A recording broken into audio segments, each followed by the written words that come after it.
Our topic for discussions in the last lecture was image sharpening filters. Now, in that class, we were discussing about the high pass filters, and then we also considered the several gradient operators using which we can detect the high frequency information of the image. We also discussed about the high boost filtering. Now, before we go into today's topic, which is on the different kinds of edge detection operators which we have, okay, before going into that, let us have a look at the results of some of the operators which we had discussed in the last class. Okay, now let us take an original image of this form. Okay, he happens to be one of our own students only. Now this is the original image, and on this image we had applied the Prewitt and the Sobel operator. Okay, so this is the result that we get after operating it with Prewitt. Okay, this is the original image, and this is the image which we get after operating using a Prewitt operator. Now Prewitt operator, you remember we discussed in the last class. Prewitt operator is of the form -1 -1 -1 0 0 0 +1 +1 +1. This is actually detecting the edge having the gradient direction like this, and we had yet another operator 1 1 1 0 0 0 -1 -1 -1, and this operator is detecting the gradient in the direction shown in the arrow.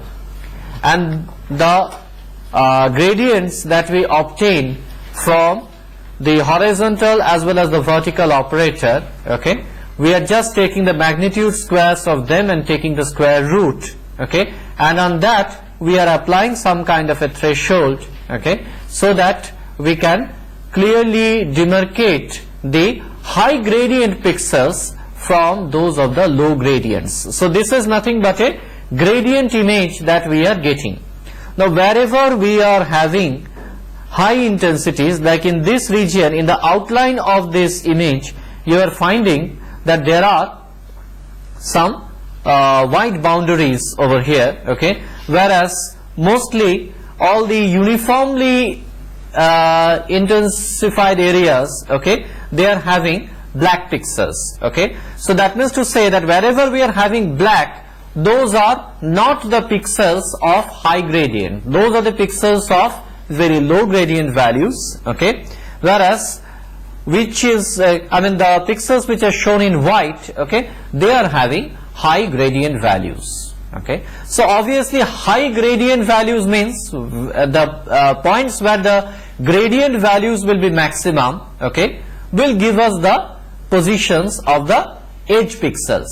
Okay, so effectively what we are detecting from the original image by applying the Prewitt operator, okay, this is what we discussed in the last class. So this operator as well as this operator, and then taking the magnitude gradient, okay, this is the image which we get. Okay, and clearly you can see that all the prominent object boundaries, okay, are very clearly detected over here. Okay, the face, okay, the outline of the face, okay, the eyes, nose, and all other features are properly detected. You can see that even the window area, there is a window, okay, over here, and this window is also properly coming over here by having only the edges corresponding to those windows. And for the other background objects, okay, which are not so clearly visible in the original image, at least we could see that in the Prewitt operated image we can see the outline of those objects which are not so clearly visible in the original one. Now another operator which we discussed was the Sobel operator, and in Sobel operator, if you remember, the only difference which we had was that instead of these elements being -1, we had -2 and +2 over here, and for the edge operator in this direction, we were having +2 and -2 over here, and the operator which we defined this way is known as the Sobel operator. Okay. Now I will show you the Sobel operated image, and you will find that the Prewitt operated image and the Sobel operated image, they are more or less the same.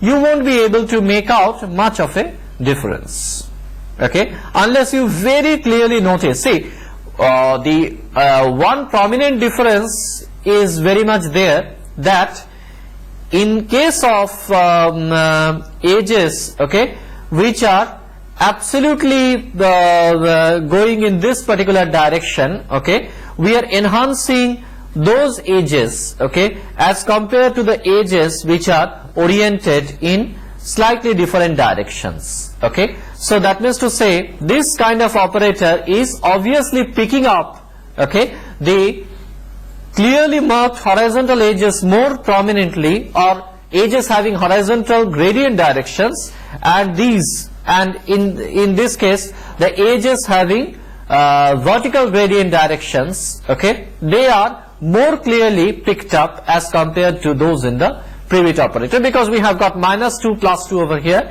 here also +2 -2 over here, as compared to +1 and -1 in the other elements, okay. But generally speaking, you will not get much of a difference, and we can't see a very significant difference from the Prewitt operated image and the Sobel operated image, okay. Now let us see some results of the high boost filtering, okay. Now again we are taking the same image, okay, this is the original, okay, and I will tell you what these 4 different images are. What you are finding over here, this particular image, okay, which I am pointing over here, this is the high pass filtered image. High pass filtered means the one which we discussed in the class, having a mask of this nature, -1 on the periphery and +8 at the center, with an overall multiplication factor of 1/9, of course. So this is the result of the high pass filtering, and you can clearly see that all the low intensity, all the uniform intensity regions, okay, are practically getting eliminated out, and we are only finding out the high frequency information. But however, only a high pass filtered image, as I told you, okay, is not considered to be very useful, because ideally we would like to have an image where not only the details are preserved, but the edges, or rather the boundaries, are more prominently marked, okay. So that results in the high boost filtering. So that means to say, if you remember our discussion in the last class, okay, we are adding a fraction of the original image, okay, to its contents, okay, and the result that we get are like this. This is the result. This top one is what we get after having the value of A, the amplification factor which we had used with the original image. This is equal to 1.2, okay. For this image, it is A is equal to 1.5, and for the top one, okay, A is equal to 1.8, okay. So you clearly see that when we have A equal to 1.8, that means to say, when we are increasing the proportion of the original image, proportion of the original image being added, okay, we are seeing that the image is more and more resembling the original image, okay. Although if you are comparing the original, this is the original, with the high boost filtered image having A equal to 1.8, if you try to look very clearly, okay, you will see, I don't know, I'm not sure that whether you will be able to make out these prominent differences in the monitor or not. It can be seen that in this boundary regions, okay, we are having definitely a better representation. That is to say, along the boundary we are having some enhancement, okay, as compared to the original image. Alright, so this is the result of the high boost filtering. Now today we will go over to the topic of edge detection. Now already the Prewitt operator and the Sobel operator which we have studied, okay, clearly they are detecting edges. Okay, now let us take any edge detection operator. Say we take the Prewitt operator and we take an operator of this form.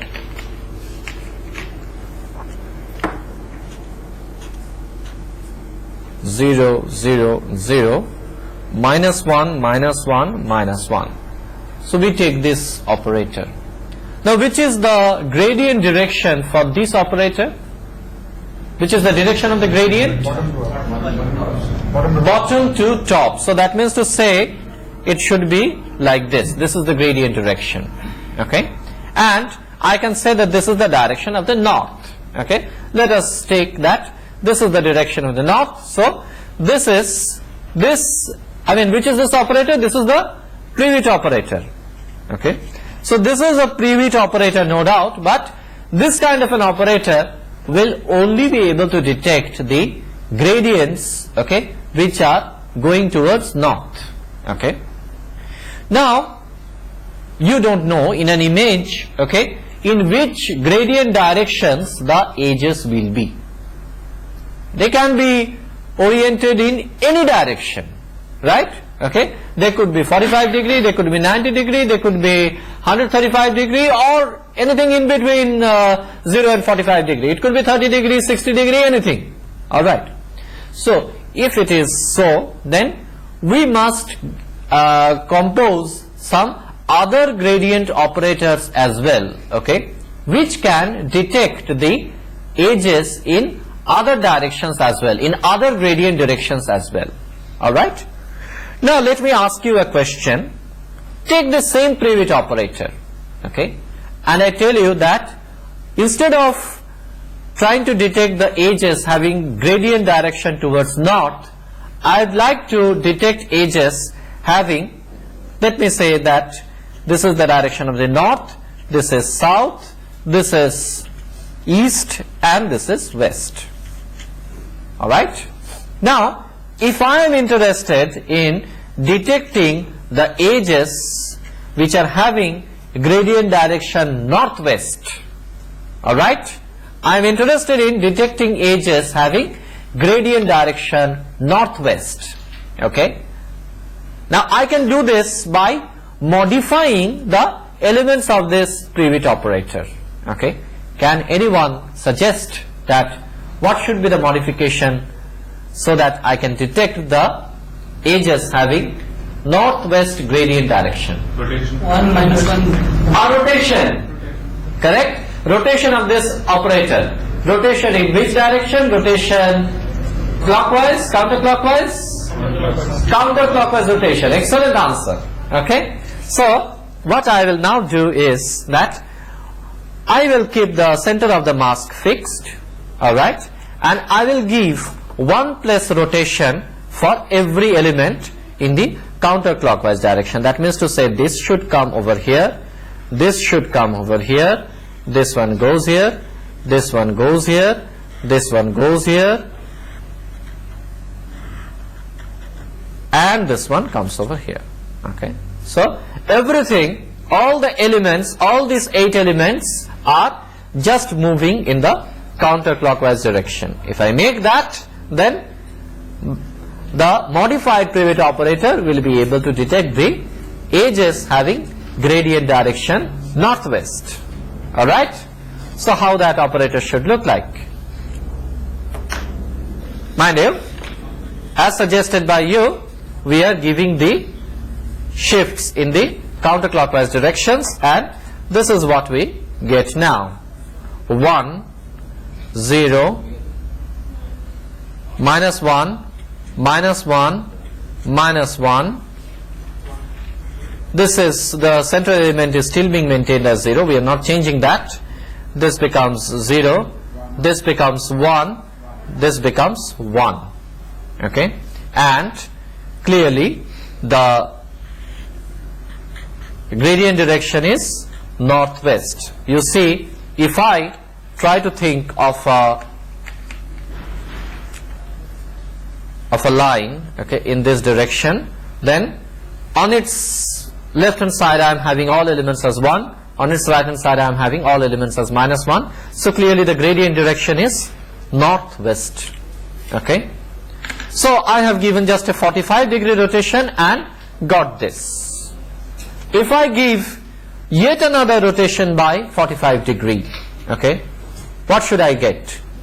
Yet another rotation in 45-degree counterclockwise.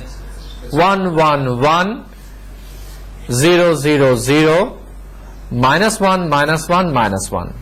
Okay, what is the gradient direction for this? It is clearly going west. Okay, now I can detect the edges, okay, having gradient direction southwest as well. Okay, and to make it southwest I have to give a counterclockwise shift by one more step. Okay, so I get like this 0, okay, this becomes 1 1 1 0 -1 -1 -1, center element as 0. Okay, and here the gradient direction is southwest.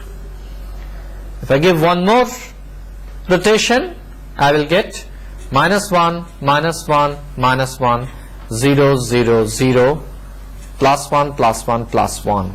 Okay, just compare this with our original Revit operator, which was going towards north. We were having the elements as 1 1 1, here -1 -1 -1, and in this case just this -1s and +1s are getting interchanged. Okay, and what is the gradient direction for this? South. This is going south. So how many we have composed? Where north, northwest, then we got west, okay, 3, then southwest is the 4th, south is the 5th, I can have southeast, I can have east, I can have northeast. Okay, so totally 8 directions. So I think using this same principle you will be able to compose the gradient operators, okay, in all the 8 possible directions. Okay, and these operators, okay, are described in the literature as compass gradient operator.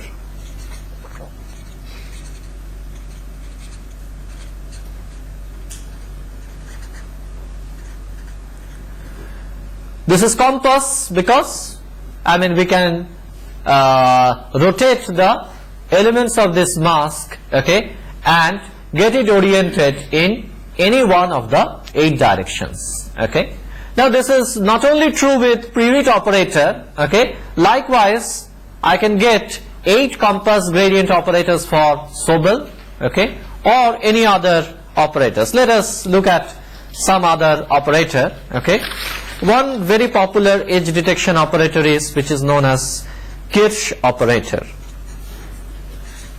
Kitsch Operator, okay, and its mask elements are 5 5 5 -3 0 -3 -3 -3 -3. Of course, this is the Kitsch operator, which is defined in the northerly direction. Okay, this is having gradient direction towards north, and now by applying the same compass principle, okay, you can generate all the 8 compass masks for the Kitsch operator. All right. Now, whenever you are using such kind of compass gradient operators, okay, what is the advantage that you are getting in the process? What do you think? What is the advantage? We can get edges in all directions. We can detect edges in all the directions. Okay, we can detect edges in all directions. That is one prominent advantage which we are putting in the process. Okay, but the thing is that means to say you are using 8 different filters. Now which one to use? Earlier what we suggested was we will be using the vertical operator, we will be using the horizontal operator, possibly we will be taking the north operator and we will take the east or the west operator, and then we will take the magnitude square, sum them up and take the square root, or we will take the sum of absolute differences. This way we will do. But whenever we are having 8 outputs, how are we going to finally represent the edge map? Okay. So the question is that I can apply this 8 different compass operators, but finally how am I going to represent the edge map? Sum up all this. Okay, summing is not a very effective thing in this case. Okay, what we can do is we can take the maximum output, okay, from all these compass operators. Like we take any particular pixel mn, okay, we take any particular pixel mn and then we take the corresponding output for all the 8 compass operated filters, okay, in all the 8 possible directions, and for the pixel mn, whichever operator, okay, gives the maximum output, we will consider that. Okay, so our definition is like this. Okay, the gradient at location mn is defined as g of mn is equal to maximum over k mod of gk mn, okay, where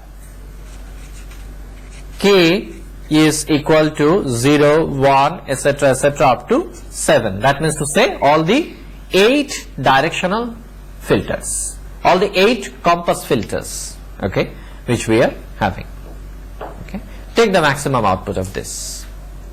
So obviously this k equal to 0 to 7 means the gradient directions can now be represented as theta k is equal to pi by 2 plus k times pi by 4. Okay, again defined for k is equal to 0, 1, etc., etc., up to 7. So that means to say whenever we are having k equal to 0, theta k is equal to pi by 2. That means to say we are having the north oriented filter. Okay, if I have k equal to 1, it is pi by 2 plus pi by 4. Okay, so that means to say the filter orientation goes from north to the northwest. K equal to 2, it comes to the west direction. K equal to 3, it comes to the southwest. K equal to 4, it comes south. K equal to 5, southeast. K equal to 6 is east. K equal to 7, it is northeast. Again, I mean these are the 8 different directions that we are getting, and take the maximum output. Now in order to represent the edge image, okay, just computing this gradient at every point is not enough, because some of the gradients will be having low values, some of the gradients will be high values, but ultimately whenever you are wanting to show an edge image, okay, you'd like to show a binary image, okay, where all the edge pixels will be declared as white, will be shown in white, and all the non-edge pixels will be shown in black. Okay, so if you want to do that, you must apply some kind of a threshold after finding out the gradient in this particular manner. So use this expression, I mean use the outputs of all the 8 filters, okay, to find out the gradient at every pixel mn, okay, and then after doing that you do a thresholding on the gradient values, so that you pick up only the pixels having higher gradient values, and all the pixels having 0 gradient values or close to 0 gradient values, you just eliminate them out, okay, show them as black pixels. but the high gradient pixels show them as white, so you can create a binary image, okay, having a clear description of the edge pixels, okay. Now there are various kind of edge detection operators possible, okay. Now we are not going into the detailed discussion of every such operator, but for all practical purposes, okay, Prewitt operator, Sobel operator, especially Sobel, I mean many people find that even under noisy condition, I mean when the image is having noise, okay, even then it is found that the performance of the Sobel operator, okay, is better as compared to the other known operators. So that's why people generally prefer Sobel operators. They are very simple operators, no doubt, okay. Now after all, whatever operators we have discussed so far, whether we talk of Prewitt or Sobel or Roberts, okay, they are all finding out the first derivative, okay, rather the gradients, okay. So in principle the gradient detection is something like this. Supposing instead of taking two-dimensional images, okay, we take just a single dimensional image, okay. Supposing we define a line image extended in only x direction, and let us say that I am plotting the intensity values for the image. Supposing the intensity is like this, okay. So supposing this is the x direction and this is the intensity. So clearly you can see that up to this point, okay, the intensity is low, okay, and then gradually the intensity is becoming high, okay, and after this point the intensity is maintained at high, okay. So this is a kind of a line image that I have got, okay. And if I am trying to measure the gradient, okay, what should I do? If I consider this function to be a function f of x, okay, then to find its gradient I must compute del f del x, okay, and del f del x I have to compute, of course this is a continuous signal, but if I want to compute del f del x, okay, in the discrete domain, okay, what I will simply do is I will replace the derivative by a simple difference, okay, rather taking the gradient. So how should the gradient look like? Can anybody tell me how should the gradient image for this look like? Pardon? Not exactly impulse, okay, because I have taken a smooth region, okay. So it will not be exactly an impulse, okay, but it will be something like this. Now in this region again it will come down to 0, because this is again a uniform intensity region. This is a uniform intensity region. For any uniform intensity region del f del x is going to be 0, okay, but here the intensity is increasing, so we are having the gradient image of this form, okay. So this is the gradient image. Now where exactly the edge location should lie for this image? Center, or rather the peak. So in the gradient image we must look for the peak, okay, and the peak should give us the location of the edge. So if I take it this way, then possibly here, okay, at this point I can declare that this is the edge location, okay, where we are getting peak by gradient. Now let us say instead of taking the first derivative, which we are defining as del f del x, if I decide to take the second derivative, okay, that means to say if I differentiate it once more, okay, how do you think the image should look like? That means to say I am interested in computing del square f del x square, okay, or rather let me draw it on a different paper. So this is the original image f of x, this is del f del x, and this is, and here I am going to draw del 2f del x square. No, not sine wave. Yes, what will happen is it will cross 0 at this location, I mean at the edge location. So we will be having an image of this nature.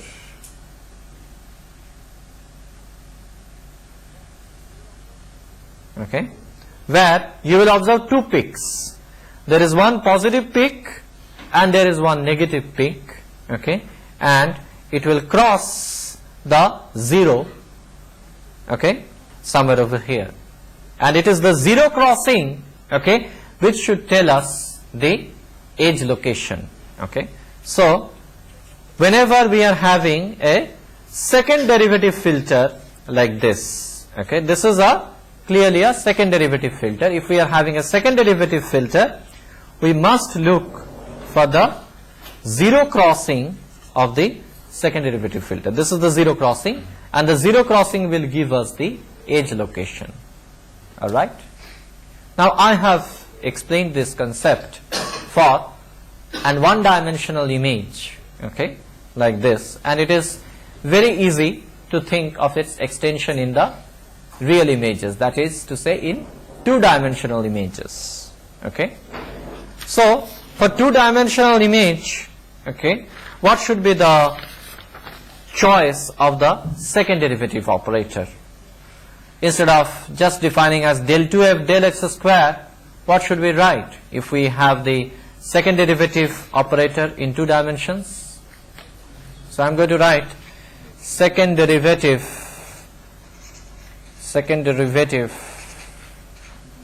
in 2D. What should be the composition of the operator?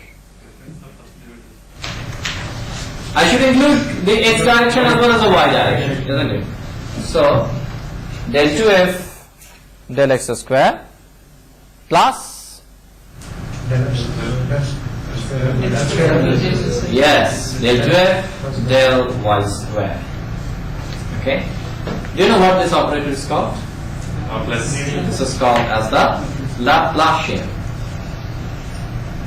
This is called as the Laplacian operator. Okay, and it is written generally, the symbol that is used is an inverted delta like this, okay, and a square is put. So whenever we write inverted delta square, okay, it means nothing but the operator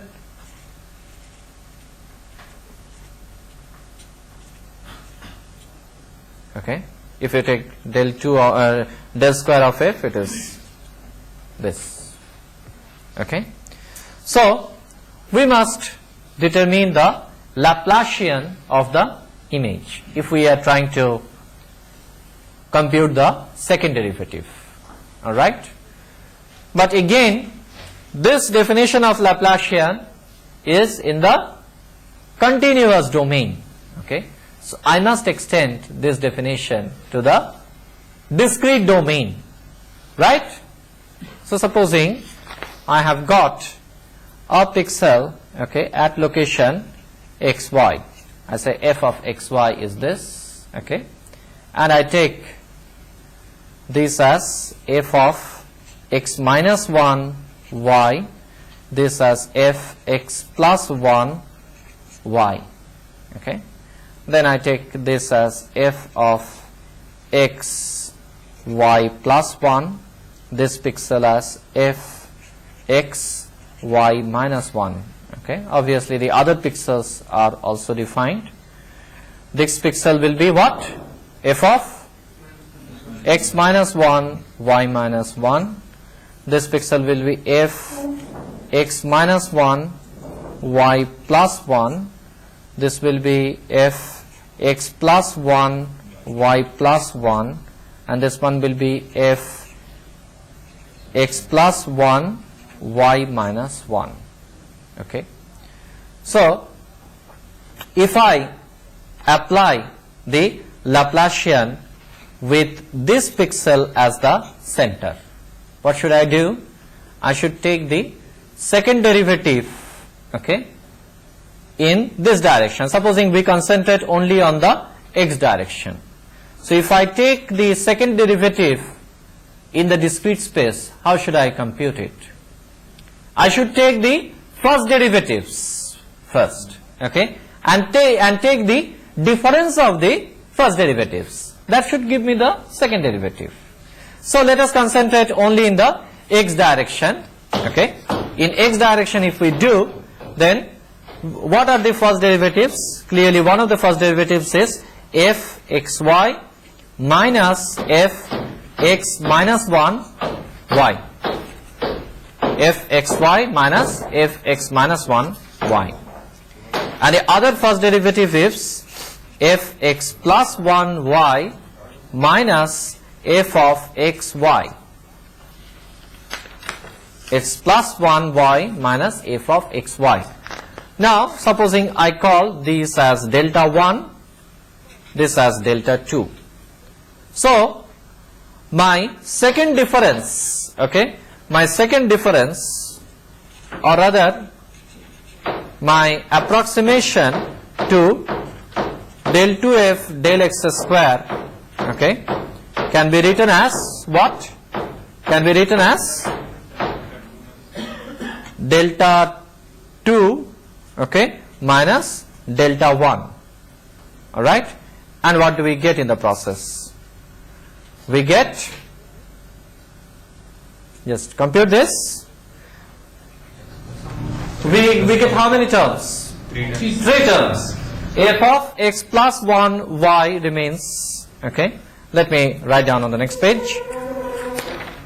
We get f of x plus 1 y plus f of x minus 1 y, and then minus 2 times f of x y, okay. This is nothing but del 2f del x square's approximated version. Approximated because it is being used in the discrete domain. So likewise if I take del 2f del y square, okay, over here, so that means to say the center is still here, and I am taking the second differences like this, okay. In a very similar manner I will find that this has become f of x y plus 1 plus f x y minus 1 and again minus 2 f x y. Now if I add the second derivative in x direction and the second derivative in y direction, what do I get? Just add these two terms up. How many terms do I get? 5 terms. This one, f of x plus 1 y, f of x minus 1 y, plus f of x y plus 1, f of x y minus 1, and what is the weighting coefficient with f of x y? Minus 4. So I can now compose the operator like this. Can anyone tell me that what should be the composition of the mask, okay, for doing this kind of filter? 1 0 0 1 0 1 0 1 minus 4 1 0 1 0. So this is the discrete version of Laplacian operator. Okay. Of course, some books they describe the operator in a bit of different form. I have seen that sometimes people write as this as 0 minus 1 0 minus 1 make it plus 4 minus 1 0 make it minus 1 0. Actually it all depends whether in the difference you are taking this as delta 2 minus delta 1 or you are taking delta 1 minus delta 2, okay. Anyway, so this is the discrete version of Laplacian. Let us consider this one itself, okay. This is the discrete version of the Laplacian operator, alright. Now if you are applying this operator on the original image, okay, then what will you look for at the output? You should look for the zero crossings, and the zero crossings should give us the edge locations.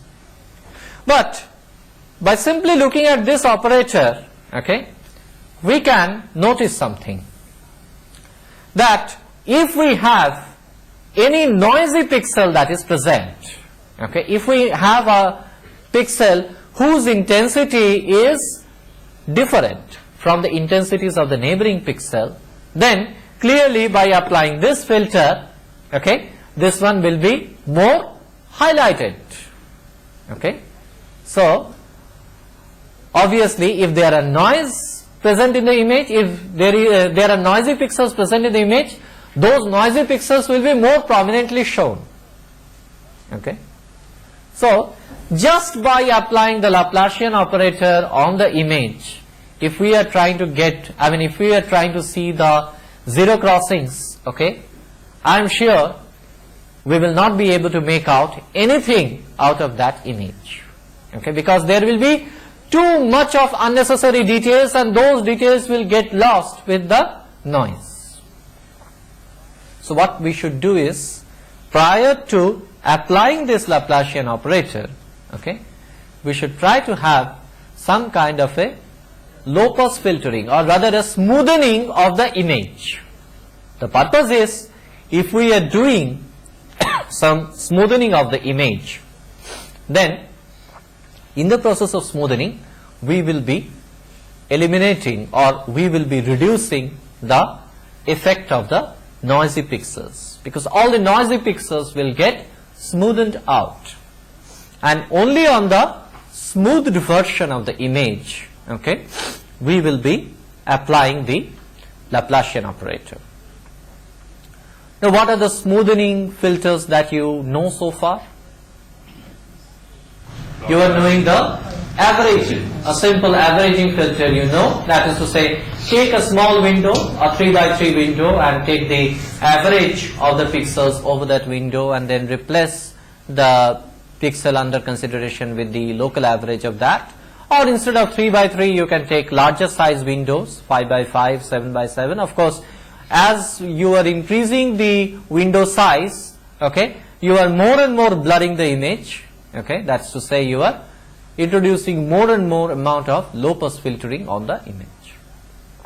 Now, it is found that whenever we are doing a smoothing on the image, after all, what are we gaining by doing just the local averaging? Because a simple local averaging with a mask like this, okay, generally the mask for local averaging is, so giving equal weightage to all the pixels, okay. The pixel under consideration is over here, okay, whatever is its weightage, all the peripheral elements are also having the same weightage. And if you are choosing larger size mask, possibly if you are choosing a 5x5 mask, your weighting coefficients will be like this, okay. So obviously in this case one can very clearly ask that if we are doing an averaging, why should we give uniform weightage to everything? We should give more weightage on the central pixel, alright, isn't it more logical? Give more weightage to the central pixel, okay, and as you go further and further out from the center from the central pixel, okay, reduce the weightage, okay. If the weightage is this much, okay, if the weightage is high at the center, okay, it will gradually come down as you are going away from the center, okay.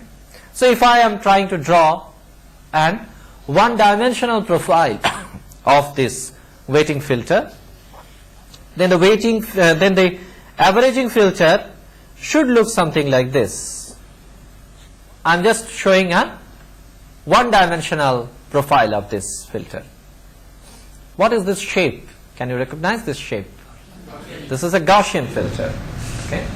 This is a Gaussian function which we have drawn, okay.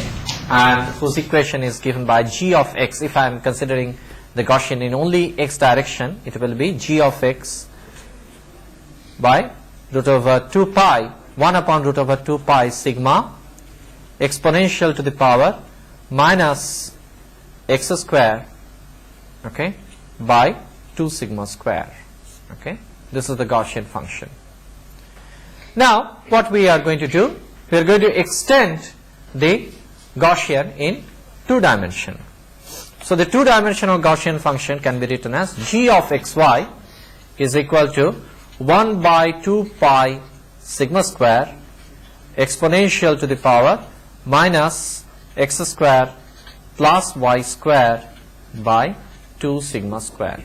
This is the 2-dimensional Gaussian function. Now what are the elements of this function? Let us look at it. X and y you already know, they are the coordinates obviously. Okay, what is the sigma? Sigma is the standard deviation, or rather let us study the effect of this sigma on this filter. Take this curve. Okay, if I make sigma too small, what happens? It will be peaking. Okay, the function, instead of looking like this, if I make sigma too small, it should look something like this. If I make sigma too large, it will be flattened out.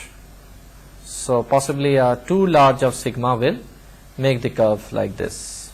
Okay, so basically this sigma controls what? Sigma controls the extent of blurring. You are doing a blurring, isn't it? Okay, an averaging, but instead of doing a uniform averaging, you are doing a non-uniform averaging. Okay, but you are doing a blurring, and the extent of blurring is being controlled by sigma. So sigma controls the extent of blurring.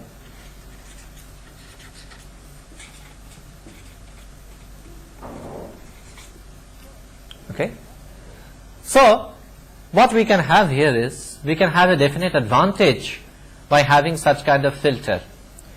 If we want to eliminate noise, okay, if we want to reduce the effects of noise more and more, okay, what should we do about sigma? We should increase sigma. If we increase sigma, then noise will get reduced, but the extent of blurring will increase. So what is the disadvantage that we will get in the process? We will miss the genuine details of the image. All the genuine details of the image will be missed out if we are increasing sigma. On the other hand, if we reduce sigma, okay, then what happens? Then we are preserving the genuine details of the image, no doubt, but we are also having effects of noise present in the image. Okay, because low sigma means noise will not get smoothened out to that extent, okay, which will happen for higher sigmas. So naturally we get a choice. I mean, we can have sigma under our control, okay, and by varying sigmas, okay, we can have filtering of the image at various scales. Okay, so this is one of the advantage that we get with such kind of smoothing operator, that we can control the degree of smoothing by varying sigma. We can start with a high sigma where we are eliminating the noise, okay, and then progressively we can have a look at finer and finer images by having a look at the, I mean, starting with the higher sigma filtered image, we will then proceed gradually to the lower sigma filtered images, okay, in order to extract the, I mean, in order to extract more details from the image. Okay, so that is to say, by proceeding from a coarse filter to a fine filter. Fine filter means where the sigma is less. Okay, details are more, but coarse sigma means details are less, noise is less. We start with that, and then we gradually introduce more and more details by proceeding from fine to the from coarse to the fine extent. So this sigma, by controlling the sigma, okay, it gives rise to what is known as the multi-scale filter. Okay, this gives rise to multi-scale filtering.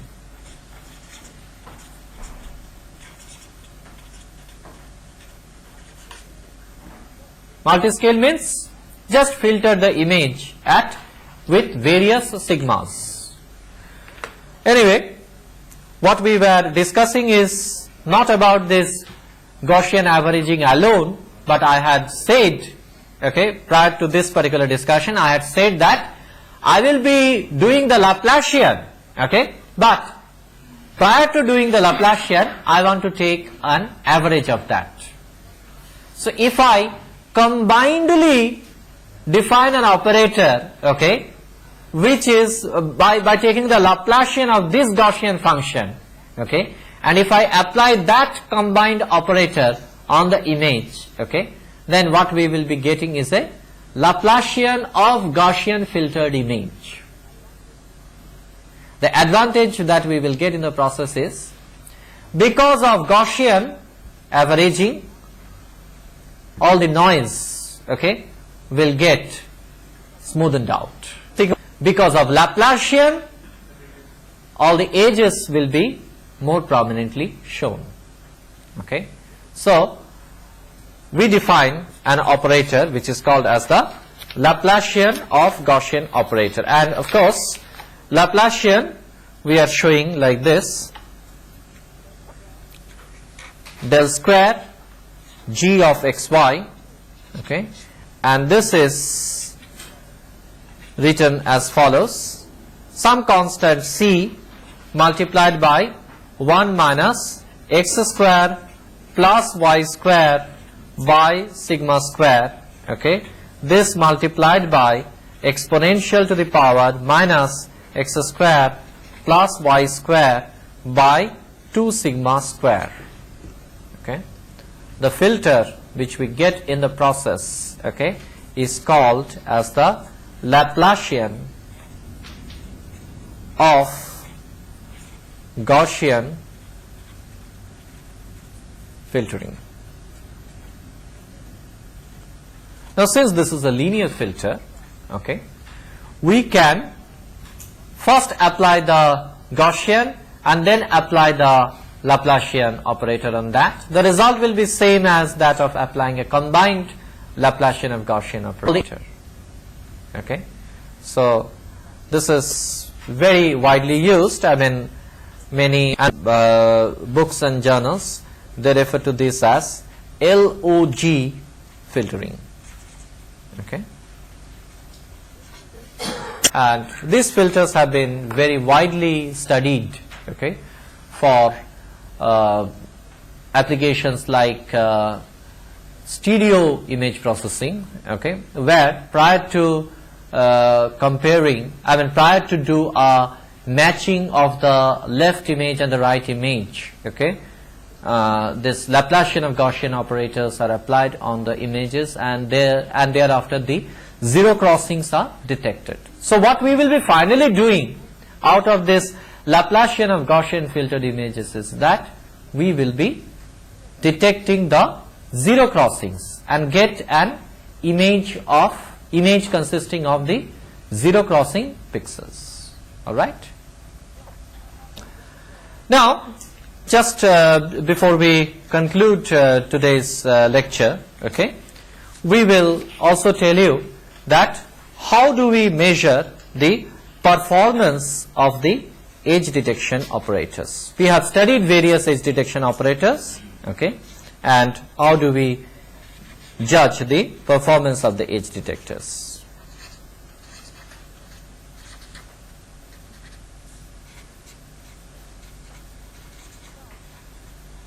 Now,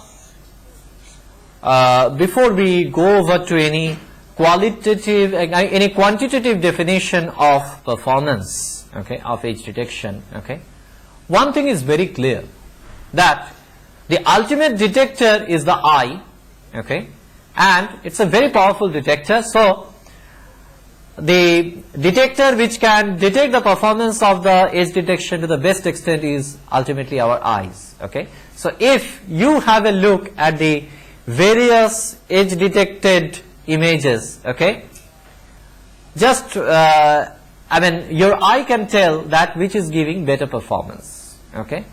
Of course, wherever there are subtle differences, okay, between the edge detection operator, okay, the eyes will not be able to detect properly. So in such cases we should go in for some kind of measurements, okay, whereby we can compare one edge detection operator from the other, okay. Now let us say that N0 is the number of edge pixels detected,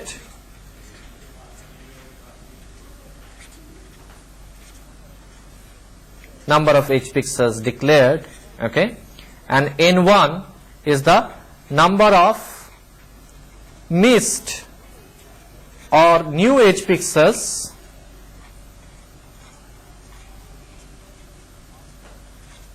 after noise addition.